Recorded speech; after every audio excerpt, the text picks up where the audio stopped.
In a city that never stopped talking, there was one place where silence was preserved like art. Not empty silence, not loneliness, but the kind of silence that listens back. Tonight's story explores the spaces between sounds, the power of quietness, and what we discover when we finally stop filling every moment with noise.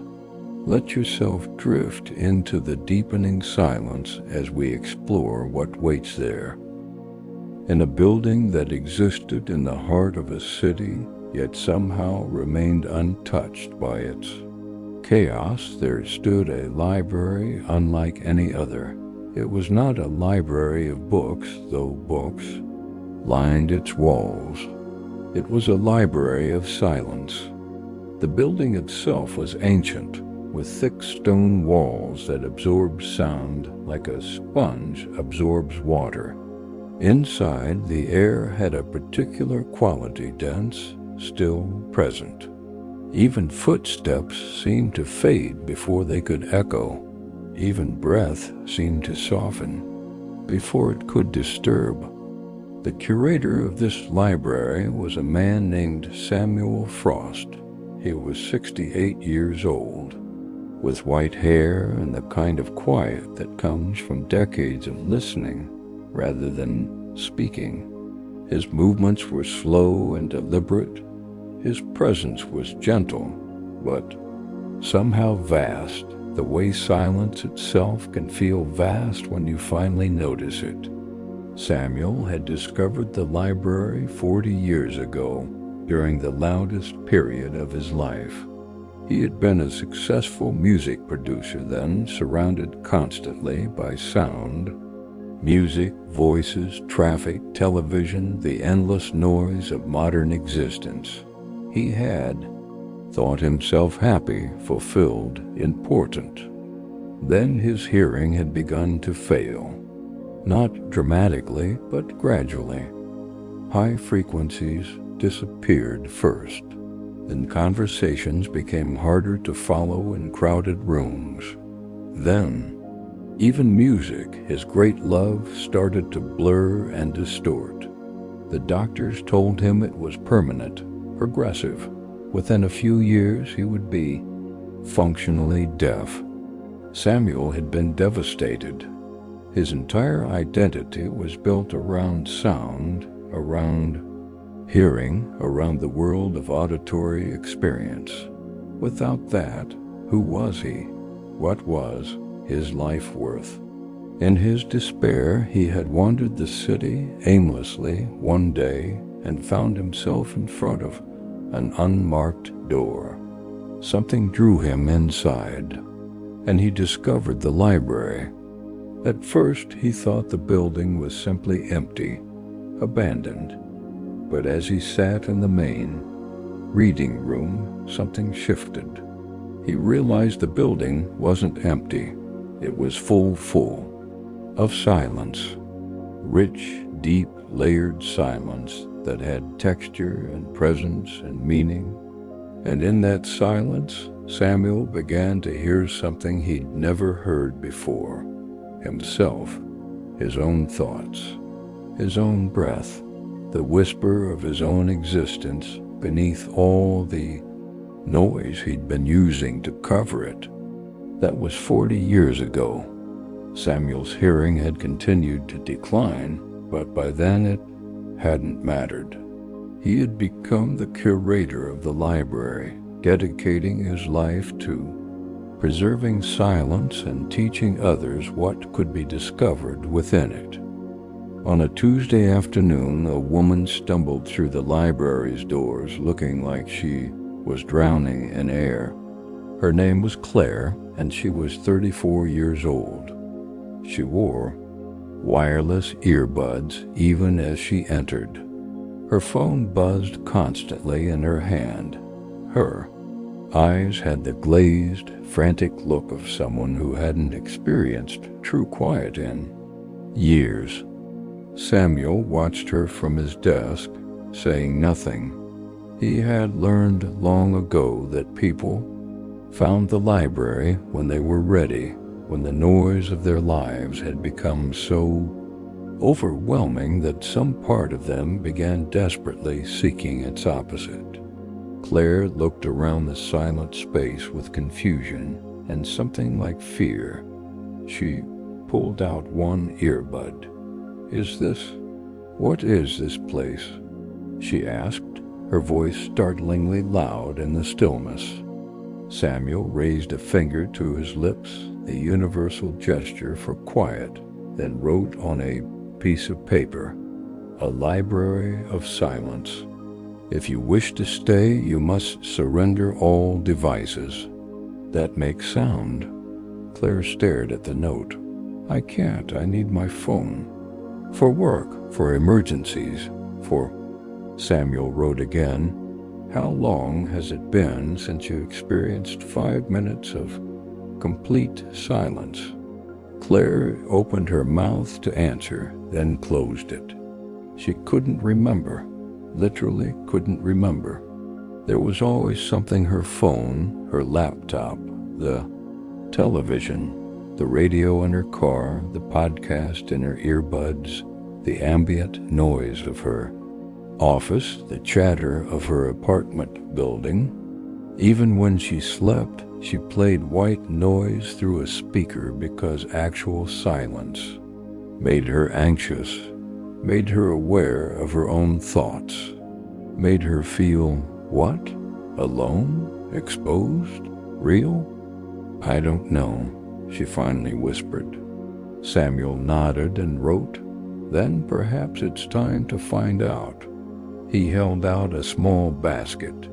After a long moment of internal struggle, Claire placed her phone in it, her earbuds, her smartwatch, everything that connected her to the constant stream of noise she'd been using to fill every empty moment.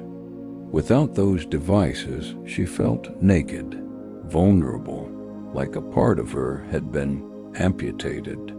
Samuel gestured to a comfortable chair by a window. Claire sat, and for the first time in longer than she could remember, she simply existed in silence. The first 5 minutes were agony. Claire's mind raced, filling the silence with its own noise. Her to-do list scrolled through her consciousness. Work emails she needed to send, text messages she should respond to, the podcast episode she'd been halfway through, the news she might be missing, the social media posts accumulating without her there to check them. Her leg bounced, her fingers drummed on the chair arm. Every part of her wanted to flee, to grab her phone, to fill the horrible emptiness with familiar noise. But she didn't. Something, pride, curiosity, desperation, kept her in the chair. After 10 minutes, the mental noise began to quiet slightly. Her to-do list stopped, scrolling quite so frantically. The urgency of unchecked messages faded a degree. She became aware of physical sensations: the chair supporting her body, the light from the window warming her face, her own breath moving in and out. After 20 minutes, something shifted. The silence stopped feeling empty and started feeling present, like it was actually something rather than nothing, like it had texture and depth. Claire noticed sounds she'd been missing: the distant hum of the building's ventilation, the whisper of pages turning somewhere in the library, the soft creak of old wood settling, her own heartbeat. After 30 minutes, the silence revealed another layer beneath the physical sounds. Thoughts began to surface that had been drowned out by constant noise, not the frantic to-do lists and anxieties, but deeper things, feelings she'd been avoiding, questions she'd been too busy to ask. truths about her life that she'd been using noise to escape. She was lonely. That was the first truth that surfaced. Despite being constantly connected to hundreds of people through her devices, despite the endless stream of messages and calls and notifications, she was profoundly lonely. The noise had been covering that loneliness, giving her the illusion of connection without its substance. She was exhausted, not just physically, but existentially. The constant stimulation, the endless demands for her attention, the perpetual state of being available and responsive, it had worn her down to nothing. She was lost. She had no idea what she actually wanted, what actually mattered to her, who she actually was beneath all the roles and responsibilities and external definitions. The noise had been so loud for so long that she'd forgotten how to hear her own voice. These truths emerged slowly from the silence, like objects becoming visible as water clears, and with them came tears. Claire sat in the silent library and wept, grieving for the self she'd lost in the noise, for the years she'd spent running from silence because it revealed too much. Samuel appeared beside her chair and placed a box of tissues within reach, then disappeared again without a word. Even his comfort was silent. After an hour, Claire sought out Samuel at his desk. He looked up from the book he was reading, a book, she noticed, not a screen, and waited. "How do you do this?" Claire asked, her voice barely above a whisper now, instinctively, matching the library's quiet. "How do you live in silence? Doesn't it drive you crazy?" Samuel considered, then wrote, "Silence doesn't drive you crazy. It reveals the crazy that was always there, covered by noise. Once revealed, it can be addressed. The noise only delays the reckoning." He wrote more, "Our culture treats silence as emptiness to be filled, but silence is fullness to be experienced. It's not the absence of something, it's the presence of everything subtle we miss when drowning in loudness." Claire read the words twice. "Can you teach me to be comfortable in silence?" Samuel nodded and wrote a single word, "Practice." He led her to a small room deeper in the library. It was completely bare except for a cushion on the floor. The walls were thick. The door was heavy when Samuel closed it. Behind her, the silence became total, absolute, the kind of silence that city dwellers almost never experience. "Stay as long as you can," Samuel had written before closing the door. "When the silence becomes too much, you may leave, but try to stay just 1 minute longer than comfortable." Claire sat on the cushion. The silence pressed in on her from all sides, thick and alive. Her heart raced. Panic fluttered in her chest. Every instinct screamed to flee. But she stayed. She breathed. She let the silence be what it was. Minutes passed. Her panic subsided. Her heartbeat slowed. And in the total absence of external sound, she began to hear the internal landscape she'd been fleeing her entire adult life. The voice of her younger self asking what happened to the dreams she'd had, the whisper of intuition she'd been ignoring for years, the quiet knowing about relationships that weren't serving her, work that wasn't fulfilling her, a life that had become performance rather than experience. All of it had been there all along, buried under podcasts and music and television and the endless scroll of content consumption. Not gone, just drowned out.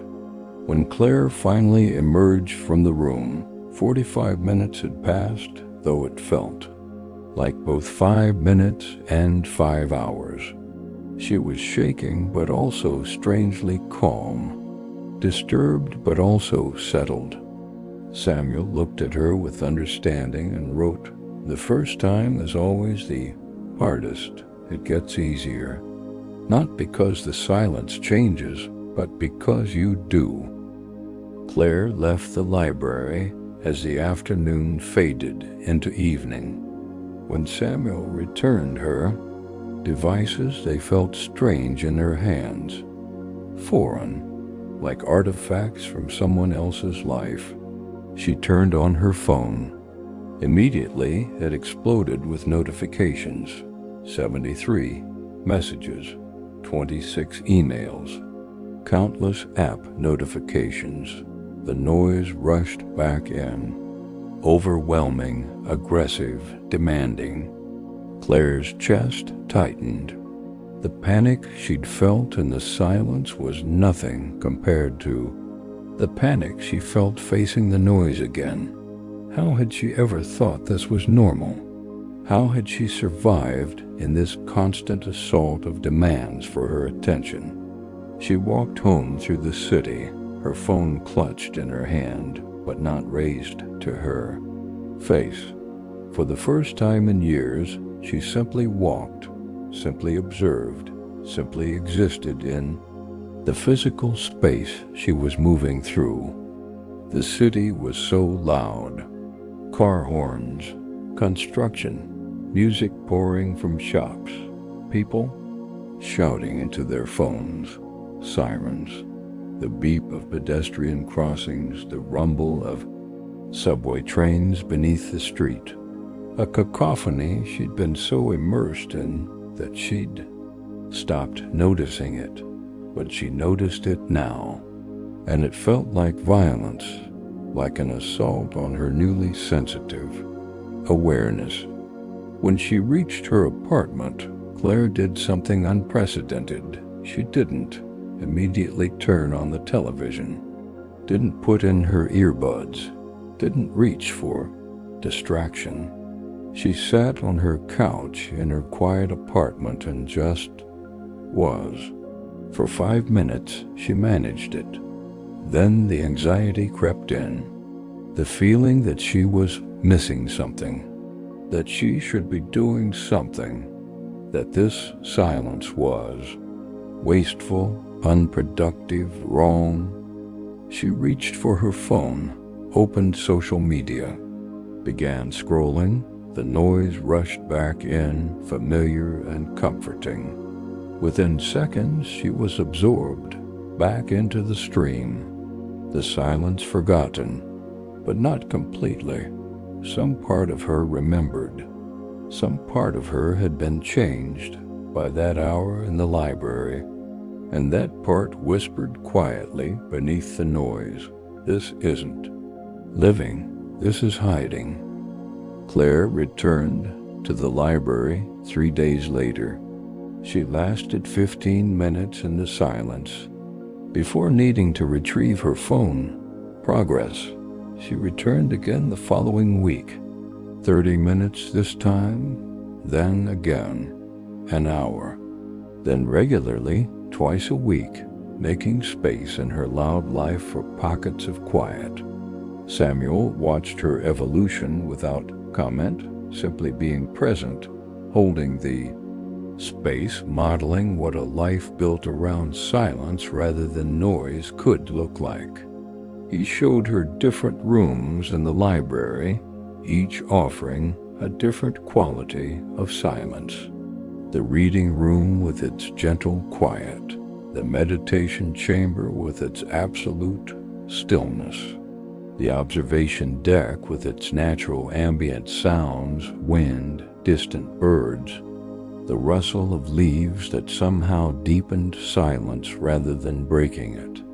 He taught her practices, sitting meditation, but not the kind focused on emptying the mind, rather sitting in silence and simply listening to what arose, letting thoughts come and go without attaching to them or pushing them away, just being present with whatever the silence revealed.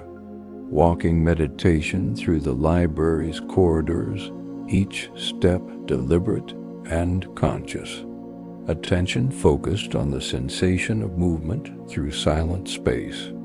Eating meditation, consuming a simple meal in complete silence, actually tasting the food instead of using eating as an opportunity to consume content simultaneously. Each practice revealed the same truth. Claire had been using noise to avoid being present in her own life. The constant stimulation had been a form of anesthesia, numbing her to uncomfortable feelings, difficult truths, the actual texture of existence. And slowly, gradually, she began to change. She started leaving her earbuds at home on her commute, experiencing the train ride in silence rather than filling it with podcasts. She stopped sleeping with white noise, learning to rest in actual quiet. She designated certain hours as device-free, protecting pockets of silence in her daily routine. It wasn't easy.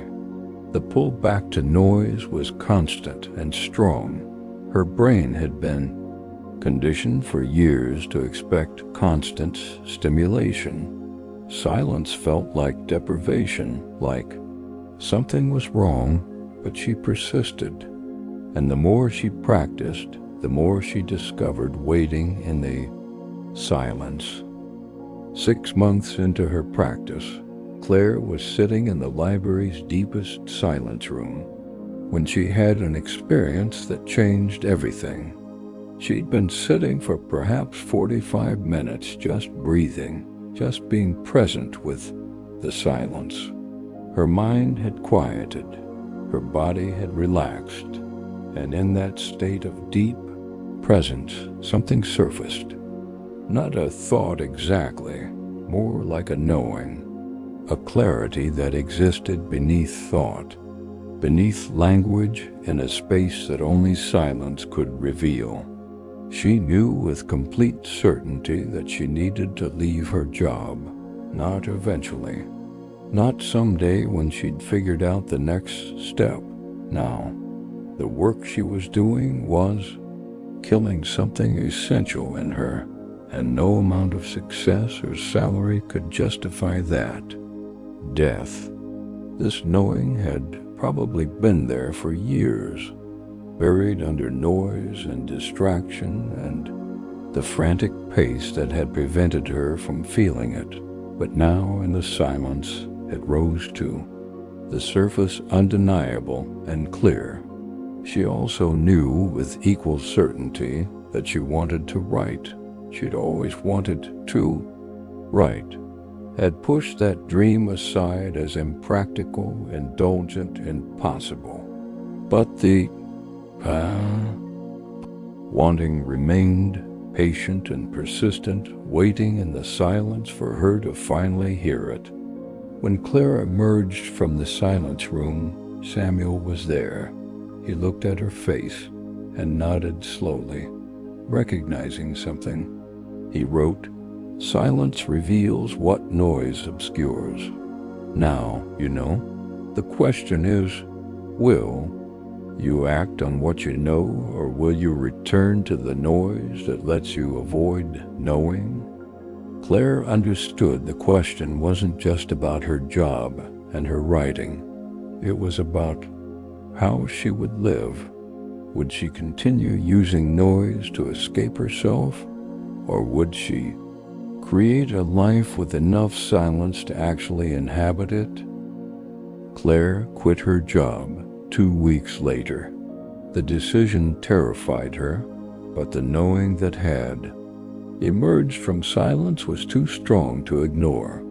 She gave notice, endured the confused questions from colleagues, and walked away from a career she'd built over a decade.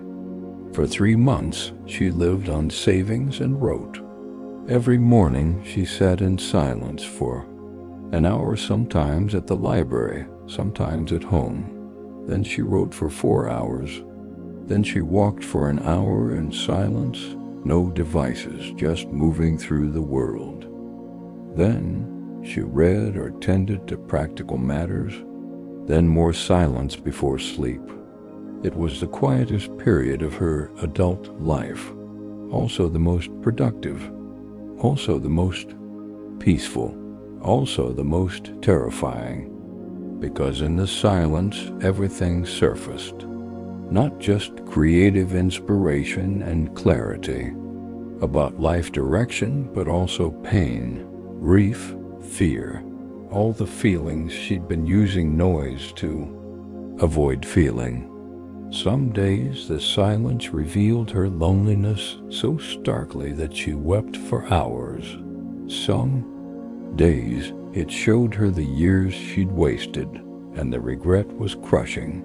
Some days it forced her to confront truths about her relationships, her choices, herself that she didn't want to see. But she didn't run back to noise.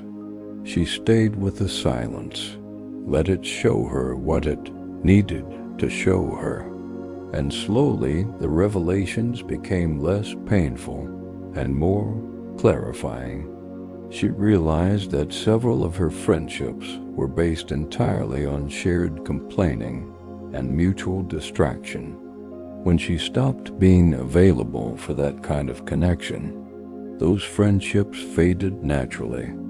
It hurt, but the silence helped her see they hadn't been truly nourishing anyway. She realized she'd been performing a version of herself for so long that she'd forgotten who she actually was.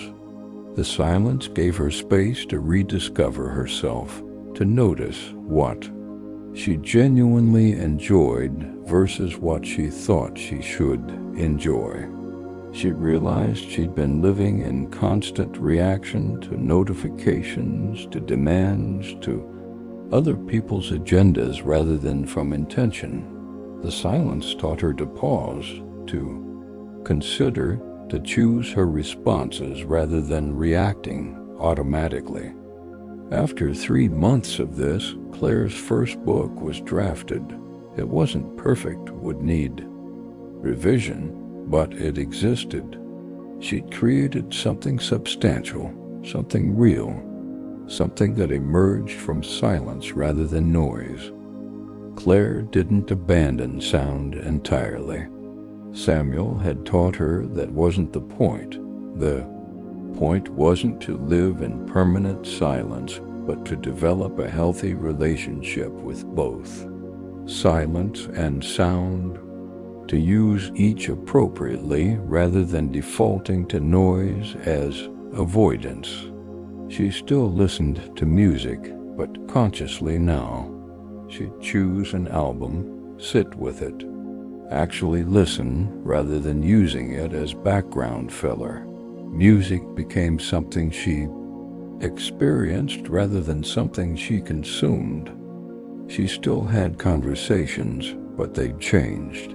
She was more comfortable with pauses now, didn't rush to fill every gap with words.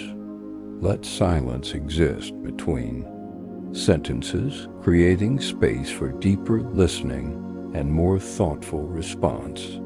She still used technology, but on her terms. Her phone spent most of the day in a drawer. She checked it at designated times rather than constantly. Notifications were turned off for everything non-essential. Social media became something she engaged with briefly and consciously rather than scrolling mindlessly.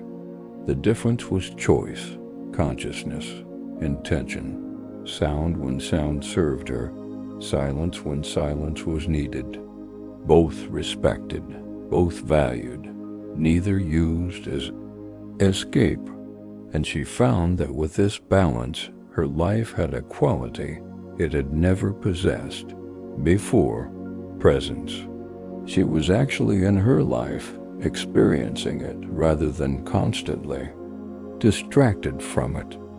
Time felt different. Days felt longer, fuller, richer.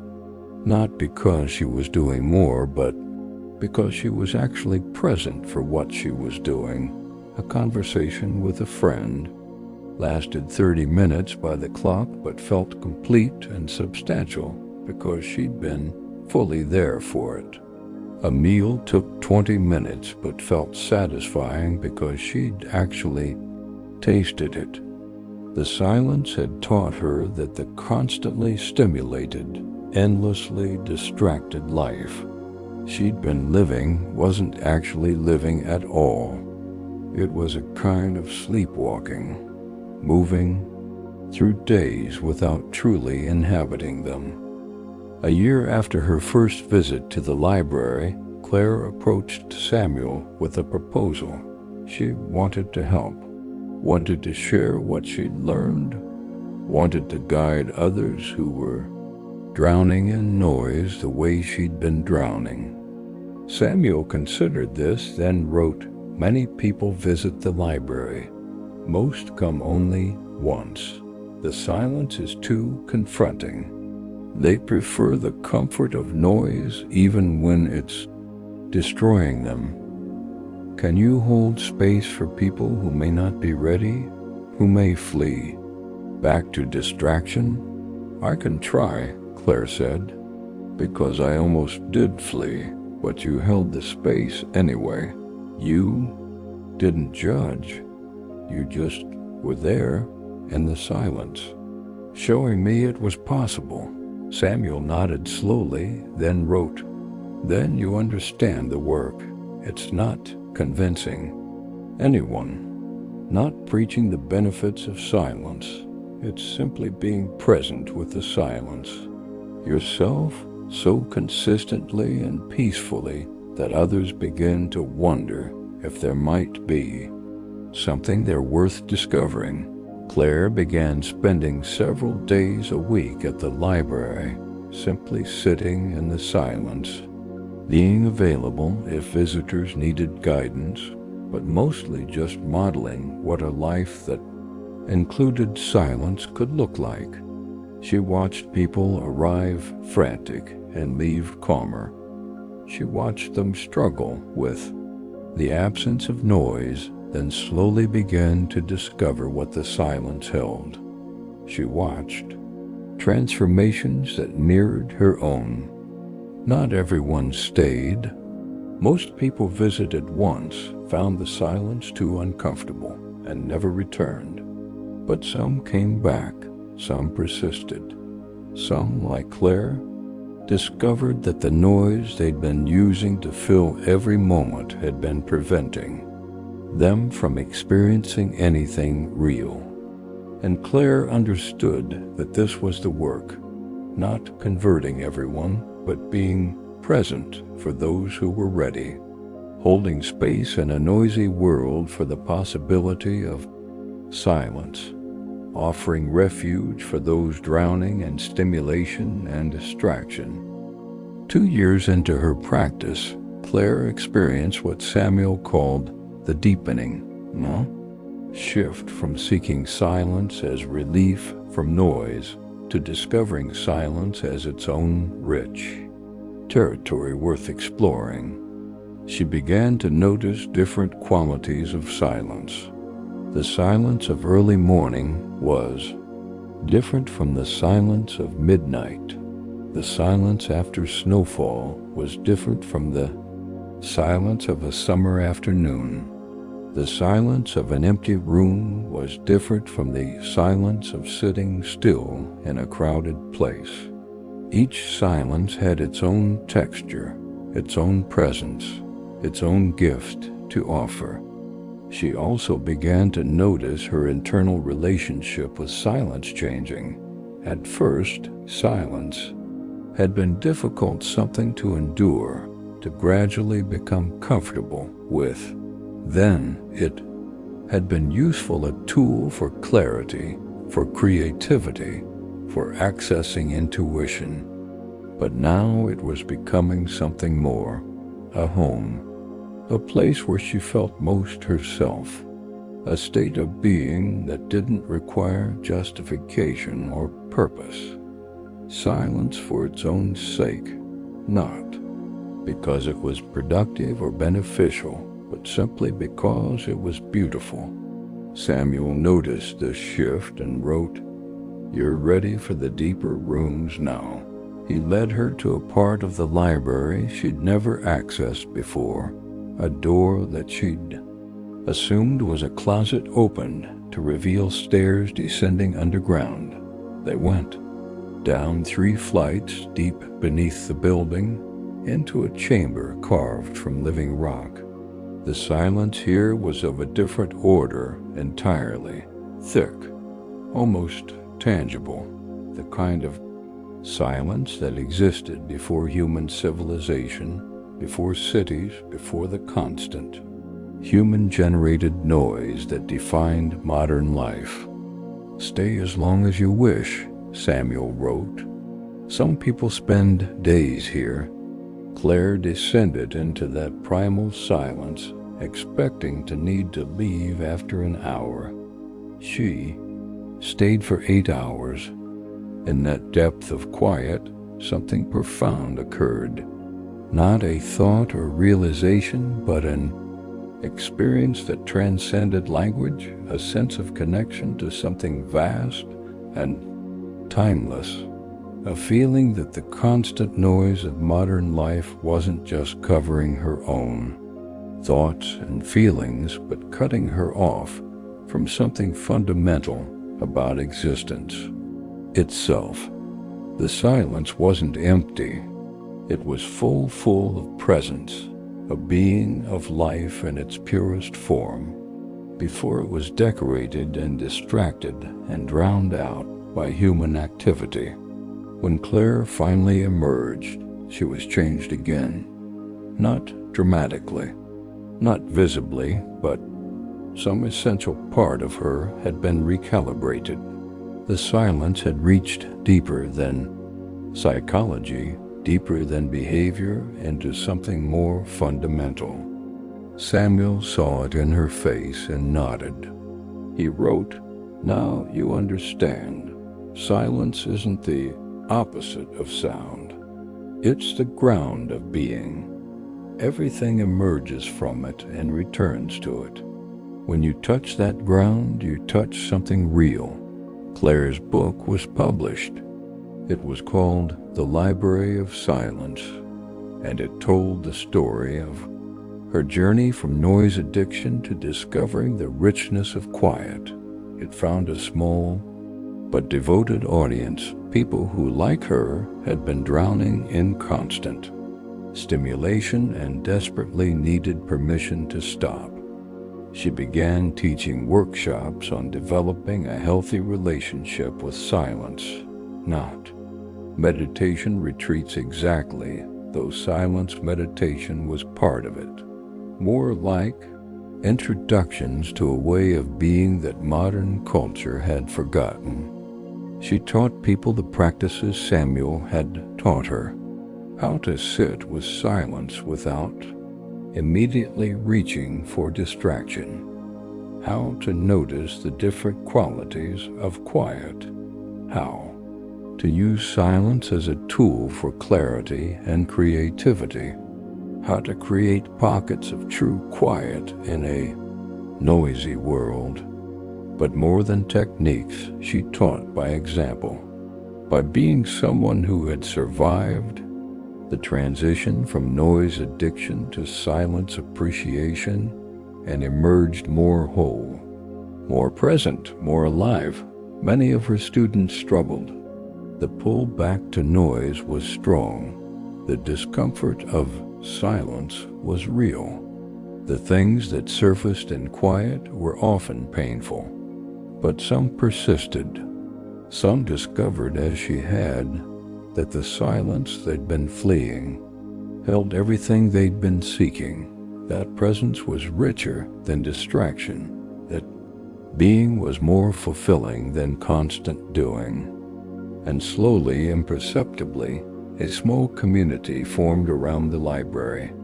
People who had learned to value silence, who protected quiet in their lives, who understood that the endless noise of modern existence wasn't inevitable or necessary.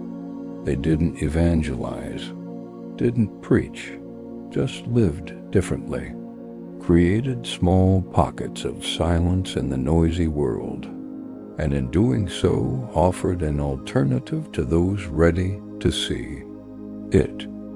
Samuel died peacefully in his sleep 5 years after Claire first entered the library. He was 73 and by then completely deaf, but his relationship with silence had long transcended the physical ability to hear. Claire found him in the morning, sitting in his chair in the deepest silence room, looking peaceful, at rest, complete. She grieved, but the grief was clean. Samuel had lived exactly as he'd wanted to live. He'd done his work, and in teaching her, he'd ensured that work would continue. Claire became the library's new curator. The transition felt natural, inevitable. She'd been apprenticing for this role without realizing it. She maintained everything Samuel had built while adding her own touches.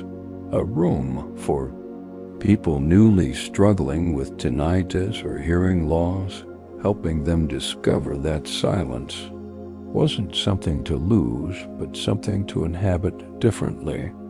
A program for children, teaching them early that silence was valuable, that constant stimulation wasn't necessary. And she continued her own practice, going deeper into silence year by year, discovering that it was inexhaustible, that there were always new depths, new subtleties, new revelations waiting in the quiet. On the 10th anniversary of her first visit to the library, Claire sat in the underground chamber where she'd experienced the deepest silence. A decade of practice had transformed her completely. The frantic, noise-addicted woman who'd stumbled through the doors desperate and drowning, she felt like a different person entirely. But she wasn't different. She was just finally herself, the self that had always been there, buried under years of noise and distraction and constant avoidance. The silence had revealed her, slowly, patiently, without force or demand, just by being there, constant and available, waiting for her to stop running and finally listen. You too are drowning in noise, maybe not as desperately as Claire was, but drowning nonetheless. The constant stream of content, the endless notifications, the habit of filling every quiet moment with podcasts, music, scrolling, anything to avoid silence. You've been running from quiet for so long that you've forgotten what it holds, forgotten that your deepest knowing, your truest self, your clearest wisdom, all of it lives in the silence beneath the noise. Tonight, as you drift toward sleep, you have an opportunity, a chance to experience a few moments of real quiet. Not white noise, not ambient sound, just silence. It might feel uncomfortable at first. Your mind might race. You might want to reach for your phone, turn on a podcast, fill the space with something familiar. But what if you stayed? What if you let the silence be what it is?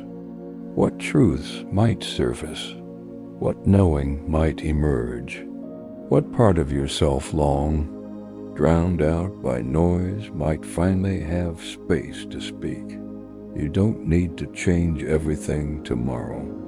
You don't need to quit your job or abandon all technology or move to a monastery.